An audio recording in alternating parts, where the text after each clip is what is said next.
నమస్తే సత్యం న్యూస్ కు స్వాగతం. నా పేరు చైతన్య. ముందుగా నాటి ముఖ్యాంశాలు చూద్దాం.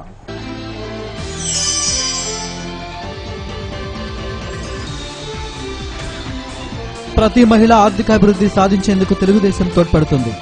ఎమ్మెల్యే దామచల జనార్దన్.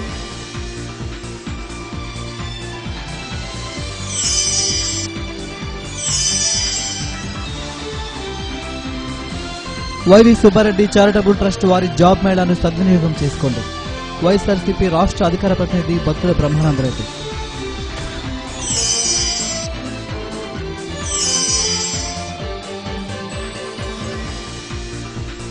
ఆదాయపు శాఖ పన్నులపై అవగాహన పెంచుకోవాలి. Guntur range income tax commissioner K Nageswara Rao.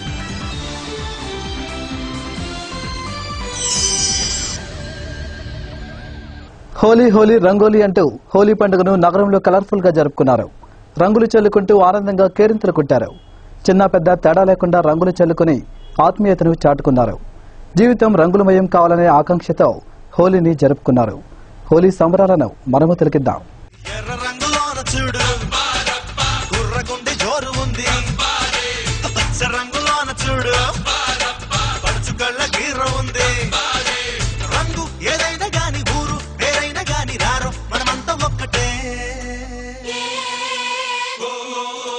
Holi Holi Holi రంగుల రంగోలీ, హోలీ హోలీ హోలీ రంగుల రంగోలీ, రంగినేల రంగే మారాలి. హోలీ హోలీ హోలీ రంగులోన తేలి చెమ్మకేలి జలకాలాడాలి. కొట్టు కొట్టు కొట్టు రంగు తీసి కొట్టు, రంగులోన లైఫ్ ఉందిరా.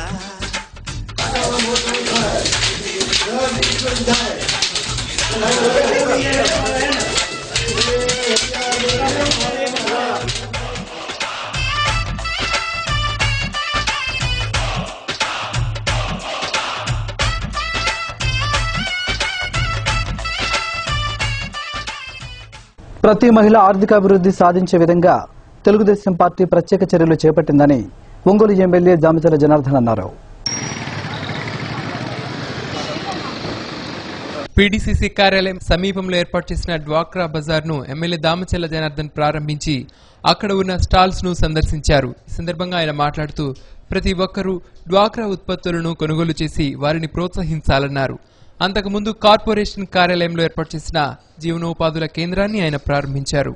కార్యక్రమాలలో DRDA PD MS Murali, commissioner Sankranti Venkatakrishna, MEPMA PD Kamalakumari తదితరులు పాల్గొన్నారు.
ఎమ్మెల్యే కట్ చేసిన ఆయనకేం తెలుసు పదార్థం.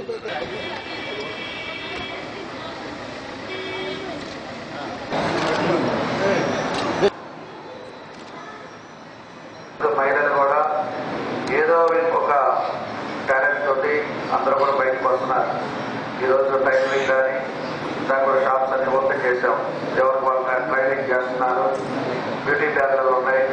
ఇలాంటి ఎన్నో మహిళలు కూడా ముందుకు వచ్చేసి వాళ్ళు స్థిరపడేటట్టుగా వాళ్ళు కూడా పనిచేసుకోవడం జరుగుతుందని చెప్పి కూడా నేను తెలియజేస్తున్నాను. అదేవిధంగా ఈరోజు ఎలక్ట్రీషియన్స్ కానీ అదేవిధంగా వైరింగ్ చేయటం కానీ ఇలాంటి ఎన్నో కొంతమంది కూడా ఈ రోజంతా కూడా వచ్చారు. వీళ్ళకి కూడా కొంతమంది కూడా ట్రైనింగ్ క్లాసెస్ కూడా ఇక్కడ జరుగుతాయి. అదేవిధంగా వీళ్ళకి ఎక్కడ పని ఉందనేది కూడా పని కూడా వాళ్ళు చూపిస్తారు. చూపించినప్పుడు మీకు పనితో పాటు ఏదైనా పూర్తిగా నేర్పించడం, దాని విధంగా మీకు పని చూపించడం, ఇవన్నీ కార్యక్రమాలు కూడా ప్రభుత్వం తీసుకోబడుతుందని చెప్పి కూడా ఈ సభాముఖంగా మీ అందరికీ నేను తెలియజేస్తున్నాను.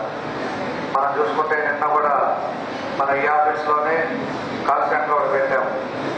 కార్పొరేషన్లో మహిళలు ఎంతో మంది ఈరోజు ఇంట్లో నుంచి రాకపోయినా ఆ బజార్లో ఏదైనా కార్పొరేషన్ సమస్య, ఈ డ్రైనేజ్ సమస్య కానీ, నీళ్ళ వాటర్ సమస్య కానీ ఏది ఉన్నా కూడా దానికి కాల్ సెంటర్కి ఫోన్ చేసి చెప్తే 12 గంటల కన్నా మీ పని అయ్యేటట్టుగా ఒక కాల్ సెంటర్ పెట్టాం. అది free call centre, free call కూడా మీకు కూడా దానికి ఏమి మీకు చెల్లించి డబ్బులు పడకుండా ఆ నెంబర్ టోల్ ఫ్రీ నెంబర్ పెట్టడం జరిగిందని చెప్పి కూడా మీ అందరికీ నేను తెలియజేస్తున్నాను. అదేవిధంగా ఇప్పుడు కూడా ఇక్కడ కూడా ఒంగోలు మాజీ శాసనసభ్యులు వైఎస్ఆర్సీపీ రాష్ట్ర ప్రధాన కార్యదర్శి బాలినేని శ్రీనివాసరెడ్డి ఒంగోలు వచ్చిన సందర్భంగా పలువురు వైకాపా నాయకులు ఆయన్ను ఆయన నివాసంలో మర్యాదపూర్వకంగా కలిసి పార్టీ స్థితిగతులపై చర్చించారు. బాలినేనిని కలిసిన వారిలో ఆ పార్టీ నాయకులు కెవి రమణారెడ్డి, సింగరాజు వెంకట్రావు, వేమూరి బుజ్జి, కటారి శంకర్, గోవర్ధన్ రెడ్డి తదితరులు ఉన్నారు.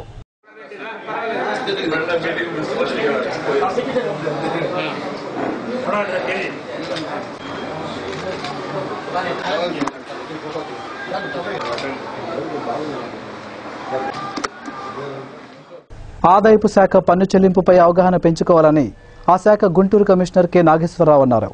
ఆదాయపు పన్ను పరిధిలోకి వచ్చేవారు తప్పకుండా పన్ను చెల్లించాలని అవగాహన కల్పించారు. సుపరిపాలన వేదిక చార్టెడ్ అకౌంటెంట్స్ అసోసియేషన్ ఆధ్వర్యంలో రంగాభవన్లో 2015-16 కేంద్ర బడ్జెట్పై నిర్వహించిన సదస్సులో ఆదాయ పన్ను శాఖ గుంటూరు కమిషనర్ కె నాగేశ్వర్ పాల్గొని అమూల్యమైన సలహాలనిచ్చారు. సుపరిపాలన వేదిక అధ్యక్షులు ఆళ్ల వెంకటేశ్వరరావు అధ్యక్షతన జరిగిన ఈ కార్యక్రమంలో joint commissioner CHV Subbarao, CA association అధ్యక్షులు అజయ్ బాబు, ఛాంబర్ ఆఫ్ కామర్స్ అధ్యక్షులు దేవత శ్రీరాములు, సుపరిపాలన వేదిక ట్రెజరర్ ఎండి ఫజలుల్లా పాల్గొని మాట్లాడారు. ఈ సందర్భంగా సీనియర్ చార్టెడ్ అకౌంటెంట్స్ ని ఘనంగా సత్కరించారు. ఈ కార్యక్రమంలో సీఏలు సురేంద్ర, తిరువై కుమార్, రాజేష్, జగన్మోహన్ రావు తదితరులు పాల్గొన్నారు.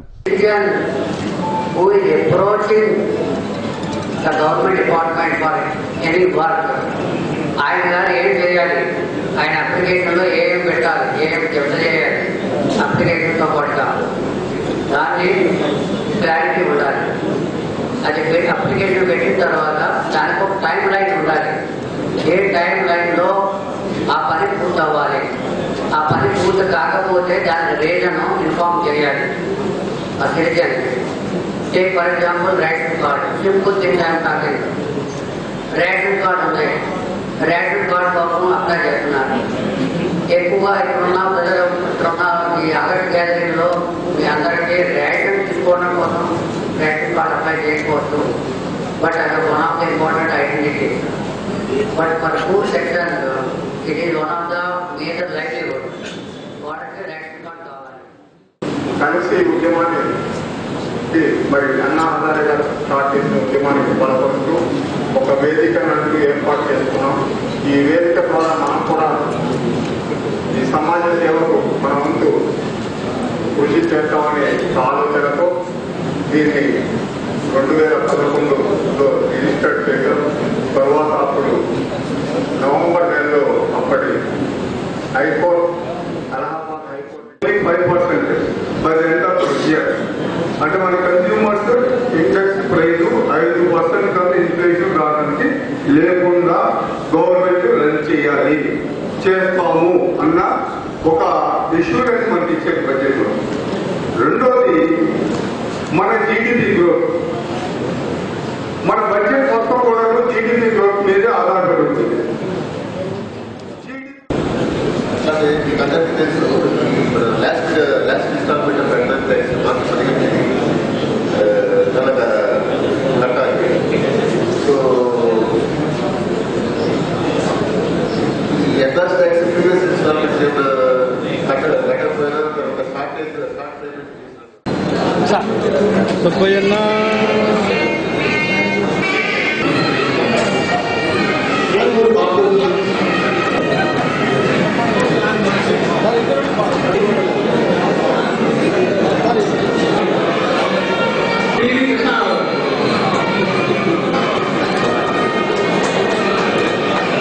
ఆంధ్రప్రదేశ్ రాష్ట్రానికి విభజన చట్ట ప్రకారం ప్రత్యేక హోదా కల్పించి ప్యాకేజీ ఏర్పాటు చేయాలని సిపిఎం కేంద్ర కార్యదర్శి వర్గ సభ్యులు పి శ్రీనివాసరావు డిమాండ్ చేశారు. సుందరయ్య భవన్లో జరిగిన విలేకరుల సమావేశంలో ఆయన మాట్లాడారు. ఈ విలేకరుల సమావేశంలో సిపిఎం జిల్లా కార్యదర్శి పూనాటి ఆంజనేయులు, నగర కార్యదర్శి జీవి కొండారెడ్డి, జాల అంజయ్య పాల్గొన్నారు. రాష్ట్రాన్ని పరోక్షంగా ఈ కార్పొరేట్ కంపెనీలు పరిపాలిస్తున్నాయి తప్ప ప్రజాస్వామ్యంగా ఎన్నికైన చంద్రబాబు నాయుడు పరిపాలన చేయటం లేదు. మేము రాబోయే కాలంలో ఈ మహాసభలు అన్ని చర్చిస్తున్నాం. రాష్ట్ర మహాసభ అయిపోయింది, ఆంధ్రప్రదేశ్ తెలంగాణ మహాసభ నిన్న అయిపోయింది. మిగతా రాష్ట్ర మహాసభలు కూడా మార్చి 15 పూర్తవుతాయి. అఖిల భారత మహాసభలో దేశవ్యాప్తంగా ఈ ప్రజా సమస్యల మీద పోరాడేదానికి ఒక పెద్ద సమస్యల పోరాటాన్ని రూపకల్పన చేయబోతున్నాం. వామపక్షాలు, ఇతర ప్రజా సంఘాలన్నింటినీ కూడా కలుపుకొని విశాల వేదికని రూపొందించి ఒక రాజకీయ ప్రత్యామ్నాయాన్ని ఈ కాంగ్రెస్, తెలుగుదేశం, బీజేపీ వీటన్నిటికీ భిన్నంగా ప్రజల కోసం పనిచేసే ఒక ప్రత్యామ్నాయాన్ని రూపొందించడం కోసం మేము ఈ మహాసభలో నిర్ణయం చేయబోతున్నాం. ఆంధ్రప్రదేశ్ ఉపాధ్యాయ సంఘం రాష్ట్ర కార్యనిర్వాహక సమావేశం ఒంగోలులోని ఏకీవీకే కళాశాలలో నిర్వహించారు. ఈ కార్యక్రమంలో సంఘ నాయకులు బాబిరాజు, రాజశేఖరరావు, హిమజ, రామాంజనేయ ప్రసాద్, అప్పారావు పాల్గొన్నారు. ఇప్పుడు ఒక స్వల్ప విరామం. న్యూస్ కు తిరిగి స్వాగతం. YV Subba Reddy charitable trust DRDA ఆధ్వర్యంలో నిర్వహిస్తున్న జాబ్ మేళాను ఉపయోగించుకుని ఉన్నత స్థాయి ఉద్యోగాలు పొందాలని వైఎస్ఆర్సీపీ రాష్ట్ర అధికార ప్రతినిధి బొత్తుల బ్రహ్మానందరెడ్డి అన్నారు. జాబ్ మేళా నిర్వహించే పీవీఆర్ బాలుర హైస్కూల్ గ్రౌండ్స్ ను పరిశీలించారు. ఈ నెల 7వ తేదీ శనివారం ఉదయం నుంచి ఎంపిక ప్రక్రియ ప్రారంభమవుతుందని తెలిపారు. ఈ జాబ్ మేళాలో Aurobindo pharmacy, Natco pharma, Hetero Drugs, HCL, Infosys systems, SP group enterprises, global logics, Jersey, Axis bank, Kallam spinning mills, G4 solution తో పాటు పలు కంపెనీలు వస్తున్నట్టు తెలిపారు. సమావేశంలో వైఎస్ఆర్ కాంగ్రెస్ పార్టీ జిల్లా ప్రచార కమిటీ కన్వీనర్ వేమూరి సూర్యనారాయణ, రాష్ట్ర కార్యదర్శి కెవి రమణారెడ్డి, జిల్లా బీసీసీఎల్ కన్వీనర్ కటారి శంకర్, క్రాంతి కుమార్, వెంకటేశ్వరరావు తదితరులు పాల్గొన్నారు. మెగా ఉద్యోగ మేళా జరగబోతోంది. 7వ తేదీన ఉదయం 7 గంటలకు ప్రారంభమవుతుంది. ఈ ఉద్యోగ మేళాలో 10వ క్లాసు పూర్తయిన వారి దగ్గర నుండి పోస్ట్ గ్రాడ్యుయేషన్స్ పూర్తి చేసుకున్నటువంటి వారందరూ పాల్గొనవచ్చు. గతంలో ఎప్పుడు లేనటువంటి విధంగా 20 కంపెనీల వారు వచ్చి ఇంటర్వ్యూలు కండక్ట్ చేయడం, ప్రావీణ్యత కలిగినటువంటి వారందరికీ కూడా ఉద్యోగ వ్యవస్థ కల్పించేటటువంటి నిర్ణయం చేయడం జరుగుతుంది. అది ఎంతో హర్షదాయకం. గతంలో కూడా వైవి సుబ్బారెడ్డి గారి చారిటబుల్ ట్రస్ట్ ద్వారా రాష్ట్రంలో చాలా ప్రాంతాల్లో కూడా ఉద్యోగవస్థ కల్పించడం, నిరుపేదలుగా ఉన్నటువంటి వారికి ఆర్థిక చేయూతనిచ్చి చదివించి మళ్ళా వారికి వృత్తి కలిగేటటువంటి విధంగా ఉద్యోగ మేళాల్లో వారికి అవకాశాలు కల్పించినటువంటి దాఖలాలు చాలా ఉన్నాయి. అదేవిధంగా ఈ సదవకాశాన్ని గౌరవ పార్లమెంటు సభ్యులు ప్రత్యేకమైనటువంటి శ్రద్ధతో ప్రకాశం జిల్లాలో ఉన్నటువంటి యువత, అంటే పార్టీలతో సంబంధం లేకుండా, కులాలతో సంబంధం లేకుండా, మతాలతో సంబంధం లేకుండా అందరికీ కూడా చదువుకున్నటువంటి వారు ప్రతి ఒక్కరు కూడా వచ్చి వారికి ఉన్నటువంటి దీనిలో అవకాశాలు దొరికితే వాటిని ఉపయోగపెట్టుకునేటటువంటి విధంగా ముందుకొచ్చి వైవి సుబ్బారెడ్డి గారు ఇచ్చేటటువంటి చేయూతను పొందవలసిందిగా మీ ద్వారా తెలియపరుస్తుంది. జిల్లాలో కళా ప్రాంగణం లేదు అని గగ్గోలు పెట్టే కొంతమంది పెద్దలు అంబేద్కర్ కళాభవన్ శంకుస్థాపన రోజే ఆగిపోతే ఒక్కరూ నోరు మెదపకపోవడం సిగ్గుచేటని దళిత హక్కుల పరిరక్షణ సమితి అధ్యక్షుడు నీలం నాగేంద్రరావు విమర్శించారు. అంబేద్కర్ కళాభవన్ నిర్మాణానికి తాను సంపూర్ణ సహకారం అందజేస్తానని ఒంగోలు ఎమ్మెల్యే దామచల జనార్దన్ చెప్పడం సంతోషదాయకమని, ఏప్రిల్ నెలలో శంకుస్థాపన కార్యక్రమం జరిపిస్తానని చెప్పారని అన్నారు. జిల్లా కళాకారుల కళ సాకారం అవుతుందన్న ఆశ మాకు ఉందని, కళాకారులు, రాజకీయ నాయకులు దీనికి సహకరించాలని కోరారు. ముఖ్యమంత్రి పరిశీలనలో ఈ ఫైల్ పెండింగ్లో ఉంది కాబట్టి అసెంబ్లీ శాసనసభ సమావేశాల సందర్భంగా హైదరాబాద్ వెళ్లిన తర్వాత ముఖ్యమంత్రితో మాట్లాడి ఏప్రిల్ నెలలో ఈ అంబేద్కర్ కళాభారతి ఆడిటోరియానికి శంకుస్థాపన చేస్తామని చెప్పి ఒంగోలు ఎమ్మెల్యే దామచల జనార్దన్ గారు చెప్పడం జరిగింది. కాబట్టి ఈ విధంగా అంబేద్కర్ కళాభారతి ఆడిటోరియంలో ఉన్న సందిగ్ధతని, అనుమానాల్ని, వివాదానికి ఒంగోలు ఎమ్మెల్యే దామచల్ల జనార్దన్ గారు తెరదించారని మేము భావిస్తున్నాము. కాబట్టి అంబేద్కర్ కళల సాకార పంట, అదేవిధంగా కళాకారుల నెరవేరని కాంక్ష, ప్రకాశం జిల్లా నడిబొడ్డునున్న ఆడిటోరియం రావాలని చాలా మంది కళాకారులు రాష్ట్ర నాయకులని చెప్పేవాళ్ళు చెప్పారు. కానీ ఈ అంబేద్కర్ ఆడిటోరియం ఆగిపోతే కనీసం ఆ పెద్దలు కూడా నోరెత్తి మాట్లాడలేదు. అదేవిధంగా వైఎస్ఆర్ పార్టీ ఎమ్మెల్యేలు రిజర్వేషన్ మీద గెలిచిన ఎమ్మెల్యేలు ఎవరు కూడా ఈ అంబేద్కర్ ఆడిటోరియం మీద మాట్లాడలేదు. కానీ దళిత సంఘాలుగా కళాకారులుగా ఈ అంబేద్కర్ ఆడిటోరియాన్ని పట్టుదలతోటి సాధించుకున్నందుకు మేము సంతోషం వ్యక్తం చేస్తున్నాము. బీసీలకు ప్రత్యేక బడ్జెట్ ఏర్పాటు చేయడంతో పాటు ఆంధ్రప్రదేశ్కు ప్రత్యేక హోదా కల్పించాలని పలువురు బీసీ ఉద్యోగుల సంఘ నాయకులు అన్నారు. ఎన్జీఓ భవన్లో జరిగిన బీసీ ఉద్యోగుల సంఘం జిల్లా విస్తృత స్థాయి సమావేశం నిర్వహించగా సంఘ నాయకులు పాల్గొని మాట్లాడారు. ఈ కార్యక్రమంలో బి వినయ్, ఆంజనేయులు, బంకా చిరంజీవి, పాసం వెంకటేశ్వర్లు, కోటేశ్వరరావు, చిన్నయ్య, రమేష్, హరిబాబు, మనోహర్ పాల్గొన్నారు. ఎన్నికల హామీలో కేంద్ర రాష్ట్ర ప్రభుత్వం ఇచ్చిన హామీలని వెంటనే అమలు చేయాలి. రేపు రాష్ట్ర బడ్జెట్లో కూడా ఆ మేనిఫెస్టోలో ఇచ్చిన బీసీల బడ్జెట్ 25,000 కోట్ల రూపాయలు ఆ రోజు మేనిఫెస్టోలో పెట్టింది. ఇప్పుడున్న రాష్ట్ర ప్రభుత్వం తక్షణమే అమలు చేయాలని కోరుతూ కులాలకు కూడా 9 ఫెడరేషన్లు మాత్రమే ఏర్పాటు జరిగింది. అయితే ఆ 9 కులాలు మాత్రమే ఈరోజు బీసీ ఫెడరేషన్లు వచ్చినందువలన వాళ్ళకు తలా 1 కోటి రూపాయలు మాత్రమే ఇచ్చింది గతంలో. అలా కాకుండా అన్ని కులాలకు కూడా ఏ కులానికి ఆ కులాన్ని ఏబిసిడీలో ఉన్నటువంటి 142 కులాలకు కూడా ఫెడరేషన్లు ఏర్పాటు చేయాలి. అయితే ఇచ్చినటువంటి 25,000 కోట్ల డిమాండ్ చేస్తున్నాం ఈరోజు బడ్జెట్ పెట్టమని. ఇచ్చినటువంటి అరకొర నిధులతోటి కనీసం ఒక జనరల్ ఆడిట్, సోషల్ ఆడిట్ ఒకటి ఉండాలి. ఎందుకంటే ఏ కులం నుంచి కూడా మరి రాష్ట్ర లెవెల్లో కానీ ఆ కులానికి సంబంధించిన వ్యక్తిని సోషల్ ఆడిట్లో పొందుపరచాలని డిమాండ్ జరుగుతూ ఉంది గతంలో కూడా. మేము దానికి బడ్జెట్ సమావేశాల్లో మన రాష్ట్రంలో టీడీపీ ప్రభుత్వం బడ్జెట్లో ప్రవేశపెట్టాల్సినటువంటి బీసీలకు ఇచ్చినటువంటి మేనిఫెస్టోలో పెట్టినటువంటి అన్ని కులాలకు సంబంధించినటువంటి మేనిఫెస్టోలో వివిధ కుల సంఘాల కుల వృత్తులకు సంబంధించినటువంటి హామీలను మరియు బీసీ సప్లానికి సపరేట్గా ఒక 20,000 కోట్లను ఫీజు రియంబర్స్మెంట్కు చట్టబద్ధతను కల్పించడం, అదేవిధంగా ఉద్యోగస్తులకు రిజర్వేషన్లో ప్రమోషన్లో చేపించడం, ఇటువంటి అంశాలు బీసీలు అనేక వెనుకబాటుతనాలకు గురవుతున్నటువంటి అంశాలను ప్రభుత్వం పరిగణలోకి తీసుకోవాలని, అదేవిధంగా ఈ వచ్చే మాసంలో కాంట్రాక్ట్ ఉద్యోగులు కేంద్ర ప్రభుత్వం ప్రవేశపెట్టిన బడ్జెట్ ఉద్యోగ కార్మికులకు తీవ్ర నష్టం కలిగించేదిగా ఉందని సిఐటియు జిల్లా అధ్యక్షులు మజుందార్ విమర్శించారు. ఈ బడ్జెట్ను నిరసిస్తూ నగరంలో ర్యాలీ నిర్వహించారు. ఈ కార్యక్రమంలో సిఐటియు నాయకులు బి వెంకట్రావు, రఫీ, ఆవులయ్య, దాసరిరెడ్డి తదితరులు పాల్గొన్నారు. సిఐటియు జిల్లా అధ్యక్షులు మజుందార్ విమర్శించారు. ఈ బడ్జెట్ను నిరసిస్తూ నగరంలో ర్యాలీ నిర్వహించారు. ఈ కార్యక్రమంలో సిఐటియు నాయకులు బి వెంకట్రావు, రఫీ, ఆవులయ్య, దాసరిరెడ్డి తదితరులు పాల్గొన్నారు. ఆంధ్రప్రదేశ్ విభజించే సమయంలో అనేక అంశాలు ప్రస్తావించారు. ఆ రోజు ప్రతిపక్షంలో ఉన్న బీజేపీ పార్టీ అనేకమైన వాగ్దానాలు రాజధాని కోసం ఇస్తా ఉన్నారు, డబ్బులు ఇస్తా ఉన్నారు, బడ్జెట్ లో లోటును భర్తీ చేస్తా ఉన్నారు. ఇవేమీ కూడా ఈ బడ్జెట్ సమావేశంలో ఎటువంటి బడ్జెట్ కూడా కేటాయించలేదు. దీన్ని పూర్తిగా మేము సిఐటిగా వ్యతిరేకిస్తున్నాం. కేంద్ర ప్రభుత్వ ప్రజా వ్యతిరేక బడ్జెట్ ని మార్చుకోవాలని చెప్పి, ప్రజలకు అనుగుణంగా రాయితీలు కల్పించాలని చెప్పి డిమాండ్ చేస్తూ కార్పొరేట్ శక్తులకు అనుకూలంగాను కార్మిక వర్గానికి, ఉద్యోగ వర్గానికి శాపంగాను ఈ బడ్జెట్ ఉంటుందని చెప్పేసి సిఐటిగా మేము భావిస్తా ఉన్నాం.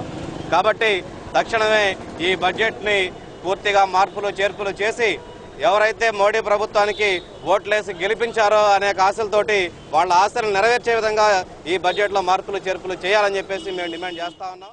ఉగాది పండుగను పురస్కరించుకుని ప్రకాశం జిల్లా సూర్యబలిజ సంఘం ముద్రించిన గోడపత్రికను సంఘ కార్యాలయంలో ఆవిష్కరించారు. ఈ కార్యక్రమంలో సిద్ధ బత్తిన సూర్యప్రకాశరావు, పుల్లారావు, ఎం శ్రీనివాసరావు, కాళిదాసు, శివరామకృష్ణ తదితరులు పాల్గొన్నారు. ఇప్పుడు కొన్ని వాణిజ్య ప్రకటనలు. న్యూస్ కు తిరిగి స్వాగతం. రాజ్యాంగం కల్పించిన హక్కులు, చట్టాలను సద్వినియోగం చేసుకుంటూ మహిళలు అన్ని రంగాల్లో అభివృద్ధి సాధించాలని జిల్లా కలెక్టర్ విజయ్ కుమార్ సతీమణి విజయశ్రీ అన్నారు. ఘంటసాల స్వరాంజలి వారి ఆధ్వర్యంలో సివిఎన్ రీడింగ్ రూమ్ లో ఏర్పాటు చేసిన మహిళా దినోత్సవ వేడుకలలో ఆమె ముఖ్య అతిథిగా పాల్గొని మాట్లాడారు. ఈ సందర్భంగా పలువురు మహిళలను సత్కరించారు. చెల్లా నాగేశ్వరం ఆధ్వర్యంలో జరిగిన సంగీత విభావరిలో గాయని గాయకులు తులసి, శేషారత్నం, నాగేశ్వరరావు, అచ్యుత్, రతన్ తదితరులు పాడిన పాటలు ఆకట్టుకున్నాయి. ఇస్మాయిల్ వ్యాఖ్యాతగా వ్యవహరించారు.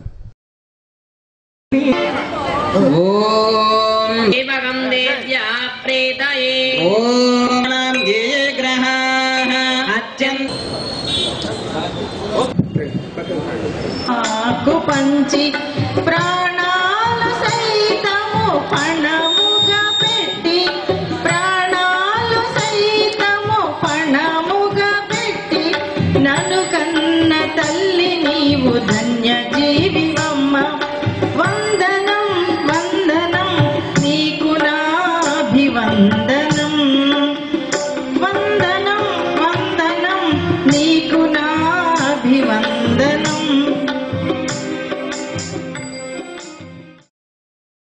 ఆడపిల్లనమ్మా నేను ఆడపిల్లనాని బాధపడకమ్మా నీ దిగులు చెందకమ్మా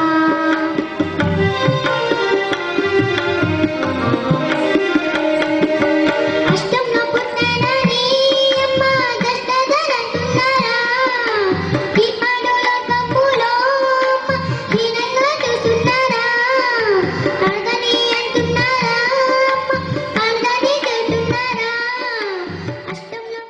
రూపమైనదమ్మ ఆడుచున్న ఆ జన్మకు పరిపూర్ణత ఇల్లాలమ్మ మగవాని బ్రతుకులు సగపామింగి నిజము తోచి సన్నని మమతల శుభలను చీకి తదుపరి 2 ప్రైజులు సూర్యకుమారి గారు ఇస్తారు. యశస్విని మరియు లాహిరి శ్రీమతి సిద్ధిక అలాగే పేరమ్మ.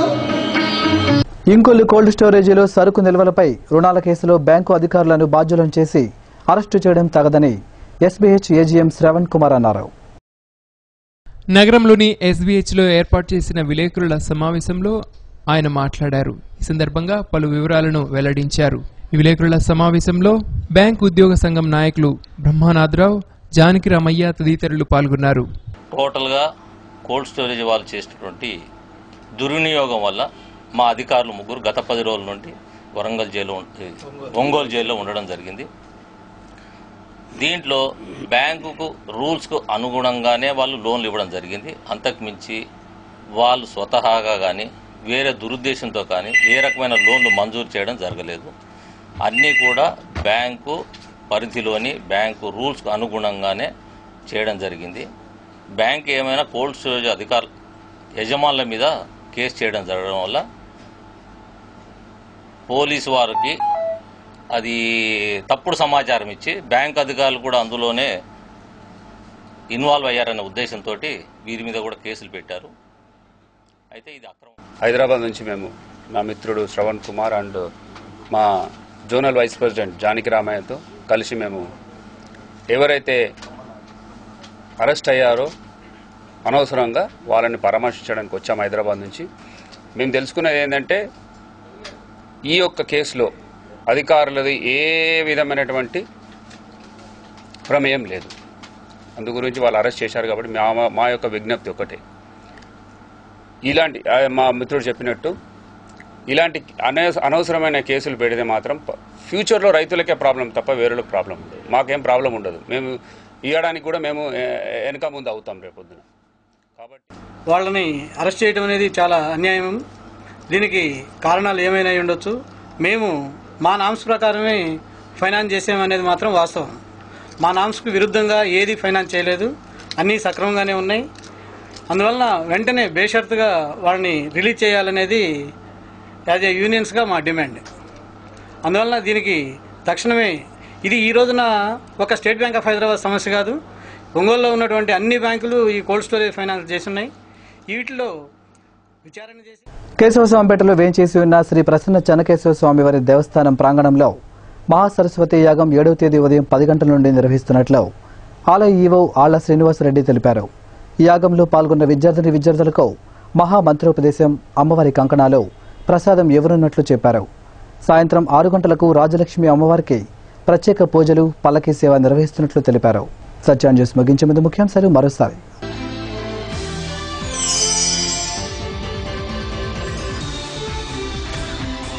ప్రతి మహిళ ఆర్థికాభివృద్ధి సాధించేందుకు తెలుగుదేశం తోడ్పడుతుంది. ఎమ్మెల్యే దామచల జనార్దన్.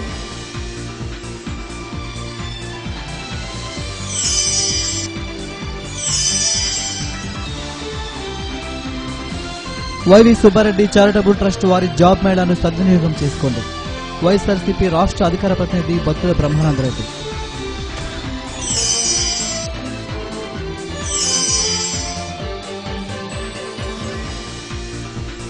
ఆదాయపు శాఖ పన్నులపై అవగాహన పెంచుకోవాలి. Guntur range income tax commissioner K Nageswara Rao.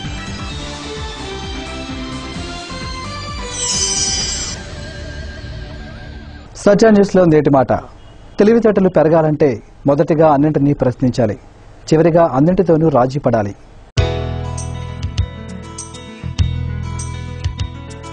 సత్య న్యూస్ ఇంతటితో సమాప్తం. తిరిగి మరో బుట్టలు కలుసుకుందాం. నమస్కారం.